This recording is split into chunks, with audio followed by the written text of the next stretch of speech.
Hi friends, बहुत बहुत स्वागत है मेरे यूट्यूब चैनल में। एंड आज आप लोगों के लिए इस वीडियो में लेके आ गया हूँ कि एनसेल का रिजल्ट आउट हो गया है पैरामेडिकल के लिए और दूसरा जो था माइंस के लिए। तो उसकी लिस्ट शॉर्ट लिस्टेड कैंडिडेट्स की होगी और जो भी आपको इम्पोर्टेंट नोटिस है वो भी आपको बताऊंगा और क्या क्या डॉक्यूमेंट्स ले जाना है वो भी इस वीडियो में बताऊंगा। तो चलिए वीडियो को शुरू कर देते हैं और उससे पहले चैनल को सब्सक्राइब कर दीजिएगा, चैनल पर नए हैं तो। फ्रेंड्स, आ गए हैं हम अपने इंस्टॉल की वेबसाइट पे आपको, और यहाँ पे करियर सेक्शन में जाके आप सीधे नीचे आएंगे। नीचे आने पे यहाँ पे देखिए दो ठो ऑप्शन दिख रहा है, नया नया आया है नोटिफिकेशन। पहला ये है और दूसरा ये है। तो पहला क्या है, ये कह रहा है कि सूचना मूल दस्तावेज के समीक्षा हेतु समय सारणी एवं सूचीबद्ध उम्मीदवारों के संबंध में, यानी कि ये जो भी सिलेक्ट हुए हैं कैंडिडेट्स उनको उनके संबंध में ये नोटिस दे रहा है, सूचना दे रहा है। किसके लिए? तो पैरामेडिकल स्टूडेंट्स के लिए, पैरामेडिकल के लिए जो अप्लाई किए थे। और दूसरे में क्या है, ये यहाँ पे शॉर्ट लिस्टेड कैंडिडेट्स हैं यहाँ पे, और वो किसके लिए है? वो है आपका माइंस के लिए, स्टैट्यूटरी माइंस। तो चलिए पहला वाला हम ओपन करके देखते हैं जो पैरामेडिकल के लिए है। तो यहाँ पे जैसे हम ओपन किए, डाउनलोड किए, और डाउनलोड करने के बाद ये हमारा डाउनलोड हो गया। और देखिए ये आपका आ गया है, ये दिखा रहा है 5 दिसंबर 2020 को आया है। नीचे चलते हैं तो यहाँ पे आपको हिंदी वाला पढ़ के सुना दे रहा हूँ। यहाँ पे आपका सूचना पहले पढ़ लेते हैं। सूचना में क्या लिखा है? रोजगार अधिसूचना क्रमांक NCL सिंह कवि भर्ती 2019-20 109 दिनांक 25/1/2020 के खंड संख्या 9 के संदर्भ में विभिन्न पैरामेडिकल संवर्ग के पदों के चयन हेतु गठित चयन समिति द्वारा मूल दस्तावेजों के आधार पर योग्यता का निर्धारण करने हेतु उम्मीदवारों की अस्थायी एवं संक्षिप्त सूची जारी की जाती है। अब नीचे यहाँ पे आते हैं तो नीचे यहाँ पे देखिए समय दिया है और एड्रेस दिया है। यहाँ पे दस्तावेज जांच या सत्यापन का स्थान जो है वो है ये जो एड्रेस है, अधिकारी क्लब NCL मुख्यालय सिंगरौली मध्य प्रदेश, और यहाँ पे आपका पिन कोड दिया है। समय आपका है 9 बजे से सुबह 6 बजे तक शाम तक, यानी कि सुबह 9 बजे से शाम को 6 बजे तक। और जो डेट है वो आपका 21 दिसंबर 2020 से 24 दिसंबर 2020 के बीच होगा। नीचे क्या कह रहा है कि उम्मीदवारों को सलाह दी जाती है कि संबंधित रोजगार अधिसूचना का पुनः अवलोकन कर आवेदित पद हेतु अपनी योग्यता का अपने स्तर से स्वमूल्यांकन कर लें। उम्मीदवारों को यह भी समझाना होगा कि वो रोजगार अधिसूचना में निहित सभी योग्यताओं के प्रतिपूर्ति अधिसूचना के अनुसार ऑनलाइन आवेदन करने की अंतिम तिथि 10/3/2020 तक अनिवार्य रूप से करते हो, तभी उनकी उम्मीदवार विचारणीय होगी। चलिए नीचे क्या कर रहे हैं, समस्त उम्मीदवार कृपया निम्न बिंदुओं पर ध्यान दें। अब यहाँ पे इंपॉर्टेंट पॉइंट कुछ दिए हैं, उसको देख लीजिए। अब ये जो पॉइंट दिए हैं ना वो बहुत इंपॉर्टेंट है, ध्यान से देख लीजिए अगर आप शॉर्ट लिस्टेड हैं तो।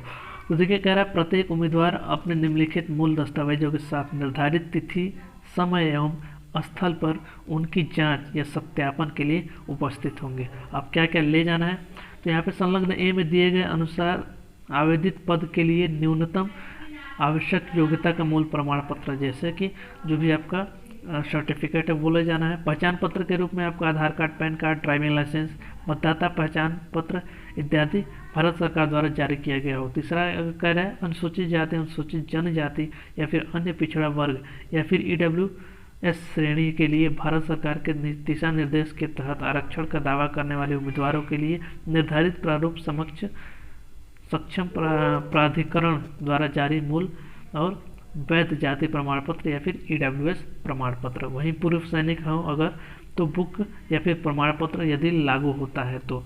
वहीं अगर जम्मू और कश्मीर राज्य के उम्मीदवार के लिए मान्य अधिवास प्रमाण पत्र यदि लागू हो तो।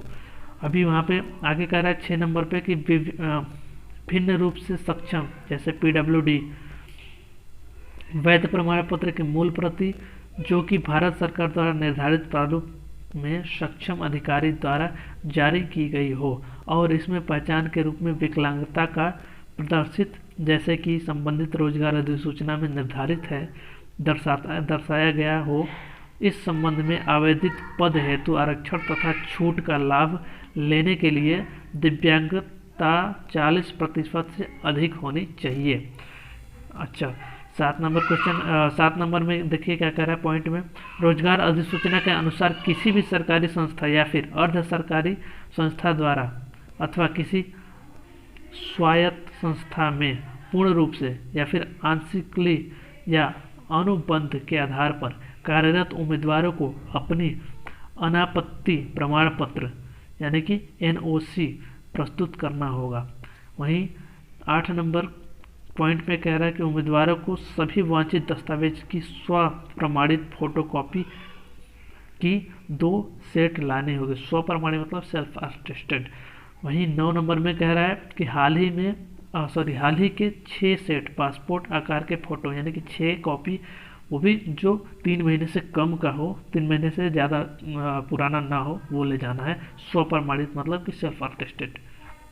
वहीं 2 पॉइंट में देखिए क्या कह रहा है कि मूल दस्तावेजों की जांच के दौरान किसी भी प्रकार की विसंगति पाए जाने पर या क्रम संख्या 01 में दर्शाए गए दस्तावेजों को प्रस्तुत करने में विफल होते हैं तो ऐसे उम्मीदवारों को बिना सूचना दिए अयोग्य घोषित कर दिया जाएगा। अब यहाँ पे 3 नंबर लास्ट पॉइंट देखिए जो इम्पोर्टेंट ये भी है, मूल दस्तावेज की जांच या सत्यापन दिनांक 21 दिसंबर 2020 से 24 दिसंबर 2020 के तक अधिकारी क्लब NCL मुख्यालय सिंगरौली 486889 में सुबह 9 से शाम को 6 बजे तक किया जाएगा। उम्मीदवार अपनी सुविधा अनुसार उपरोक्त अवधि के दौरान किसी भी दिन दस्तावेजों की जांच के लिए उपस्थित हो सकेंगे। मतलब कि 21 से 24 दिसंबर के बीच में 9 बजे से 6 बजे के बीच में आप कभी भी आ सकते हैं। अब यहाँ पे 4 नंबर देखिए क्या कह रहा है, दस्तावेज की जांच सत्यापन हेतु जारी उम्मीदवारों की सूची केवल उनके द्वारा 8 नवंबर 2020 को आयोजित लिखित परीक्षा में प्राप्तांकों के आधार पर जारी किया गया है। इसके उम्मीदवारों को उनके द्वारा आवेदित पद पर नियुक्त करने के लिए दावा करने का अधिकार नहीं माना जाएगा। रोजगार अधिसूचना में उल्लेखित अनिवार्य योग्यता की पूर्ति होने पर ही रिक्त पदों के लिए जारी मेरिट लिस्ट के अनुसार नियुक्ति की जाएगी। 5 नंबर में क्या कह रहा है कि मूल दस्तावेज की जांच सत्यापन के बाद नियुक्त हेतु एक अस्थायी मेरिट सूची जारी की जाएगी। वहीं अगर बात करें 6 नंबर क्वेश्चन की पॉइंट की, तो वहाँ कह रहा है कि उम्मीदवारों को मूल दस्तावेज की जांच सत्यापन हेतु बुलाए जाने पर उनके द्वारा वहन किए गए किसी भी यात्रा व अन्य खर्च का भुगतान उन्हें संस्था NCL द्वारा देय नहीं होगा। मतलब अपने कन्वीनियंस से अपने पैसे से आना होगा। एवं उम्मीदवारों को मूल दस्तावेज सत्यापन जांच संपूर्ण होने तक रहने की व्यवस्था स्वयं ही करनी पड़ेगी। 7 नंबर पॉइंट में कह रहा है कि दस्तावेजों की जांच सत्यापन के लिए अपनी उपस्थिति की पुष्टि का एक प्रमाण पत्र जांच या फिर सत्यापन के उपरांत प्रत्येक उम्मीदवारों को प्राप्त करें, जो भविष्य संस्थान NCL के द्वारा आवश्यकता अनुसार पत्राचार या फिर दावों के लिए उपयोग में लाया जाएगा। मतलब जैसे आपका वेरिफिकेशन हो जाएगा उसके बाद आपको एक सर्टिफिकेट मिल जाएगा कि आपका वेरिफिकेशन हो गया है, जो फ्यूचर में काम कर सकता है अपने प्रेजेंसी दिखाने के लिए। 8 नंबर के पॉइंट में लिखा है कि उपरोक्त उल्लेखित समय सीमा के किसी भी परिस्थिति को बढ़ाया नहीं जाएगा और इस संबंध में उम्मीदवारों से प्राप्त निवेदन चाहे वे किसी भी कारण से हो पर विचार नहीं किया जाएगा। वहीं आपका 9 नंबर में क्या कह रहा है कि उम्मीदवार जांच सत्यापन के दौरान सोशल डिस्टेंसिंग में मापदंडों का पालन करेंगे और अनिवार्य रूप से मास्क और सैनिटाइजर आदि का उपयोग करेंगे। ये मैंडेटरी है। तो ये थे आपके जो मेन मुख्य पॉइंट थे वेरिफिकेशन के दौरान। अभी हम आते हैं नीचे, और नीचे आने के बाद आपको ये जितने भी उम्मीदवार अभी बताते हैं। नीचे देखिए कह रहा है कि जांच या सत्यापन के लिए उम्मीदवारों द्वारा प्रस्तुत किए जाने वाले न्यूनतम आवश्यक योग्यता के मूल प्रमाण पत्र, मतलब कि आपको किस ट्रेड के लिए कौन से सर्टिफिकेट ले जाने हैं वो यहाँ पे दर्शाया गया। थोड़ा सा जूम करके मैं दिखा दे रहा हूँ। जैसे स्टाफ नर्स प्रशिक्षु T&S ग्रेड C के लिए 10+2 यानी कि 12 इंटरमीडिएट का सर्टिफिकेट, और A grade nursing diploma certificate 3 वर्षीय कोर्स, मतलब कि 3 साल का कोर्स सरकार द्वारा मान्यता प्राप्त संस्थान से वो ले जाना है ओरिजिनल। राज्य नर्सिंग द्वारा प्राप्त मान्य रजिस्ट्रेशन। वहीं अगर बात करें फार्मासिस्ट के लिए तो यहाँ पे 10+2 यानी कि 12 का ले जाना है सर्टिफिकेट। साथ ही साथ फार्मेसी में डिप्लोमा जो सरकार द्वारा मान्यता प्राप्त संस्थान से प्रदत्त हो, और फार्मेसी एक्ट 1948 के तहत फार्मेसी काउंसिल द्वारा प्रदत्त मान्य रजिस्ट्रेशन। वहीं पे 3 नंबर में अगर बात टेक्नीशियन पैथोलॉजिस्ट के लिए है, पैथोलॉजी में डिप्लोमा जो सरकार द्वारा मान्यता प्राप्त संस्थान से हो।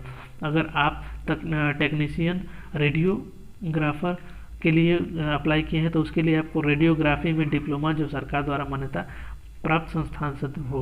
अगर आप फिजियोथेरेपी के लिए अप्लाई किए हैं तो उसके लिए आपको फिजियोथेरेपी में डिप्लोमा जो सरकार द्वारा मान्यता प्राप्त संस्थान से हो और 3 वर्षीय हो। वहीं अगर टेक्नीशियन आहार विशेषज्ञ के लिए अगर अप्लाई किए हैं तो उसके लिए आहार विशेषज्ञ में डिप्लोमा जो सरकार द्वारा मान्यता संस्थान प्राप्त द्वारा हो। अगर वहीं आप जूनियर टेक्नीशियन ईसीजी के लिए अप्लाई किए हैं तो 10+2 होना चाहिए या फिर इंटरमीडिएट, और ईसीजी टेक्नीशियन के रूप में कार्डियोलॉजिस्ट या फिर फिजिशियन के साथ कार्य का 2 साल का अनुभव प्रमाण पत्र जिसमें कि ईसीजी सुविधा उपलब्ध हो जारी किया जाना चाहिए। तो बहुत इंपॉर्टेंट टॉपिक है। और यहाँ पे अगर 8 नंबर पॉइंट के देखें तो जूनियर टेक्नीशियन ईसीजी प्रशिक्षु टी के लिए अगर अप्लाई किए हैं तो उसके लिए 10+2 इंटरमीडिएट होना चाहिए। साथ ही साथ ईसीजी टेक्नीशियन के रूप में न्यूरो फिजिशियन या फिर फिजिशियन के साथ कार्य का 2 साल का एक्सपीरियंस सर्टिफिकेट जो अस्पताल या फिर नर्सिंग होम जिसमें ईसीजी सुविधा उपलब्ध हो वो ले जाना है आपको।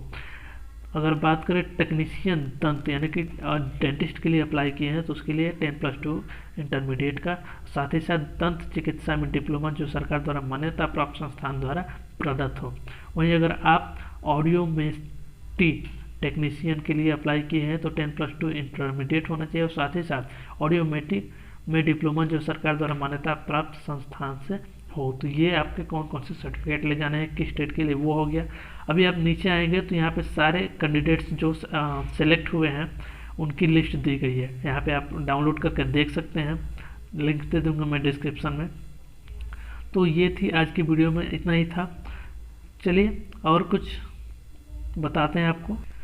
और ये तो पैरामेडिकल के लिए हो गया। वही अगर आप दूसरे नंबर पर पॉइंट यानी कि स्टेटूटरी माइंस के लिए करेंगे तो इसे डाउनलोड करके हम बताते हैं क्या होगा इसमें, और इसे यहाँ पर डाउनलोड कर लेते हैं। तो ये डाउनलोड हो गया। इसके में भी आपका जो मेन टॉपिक है वो मैं बता दे रहा हूँ। यहाँ पे आपका जो एड्रेस है आपको हिंदी वाले पेज पे लेके जाता हूँ, वहाँ पे अच्छे से बता दे रहा हूँ। यहाँ पे जो आपका एड्रेस होगा वो है अधिकारी क्लब एनसीएल मुख्यालय सिंगरौली, सेम एड्रेस है जो मैंने पिछले नोटिफिकेशन में बताया था। आपका समय वही है, आपका सुबह 9 बजे से शाम के 6 बजे तक, और जो डेट है वो आपका 14 दिसंबर 2020 से 18 दिसंबर 2020 के बीच में डॉक्यूमेंट्स वेरिफिकेशन होगा।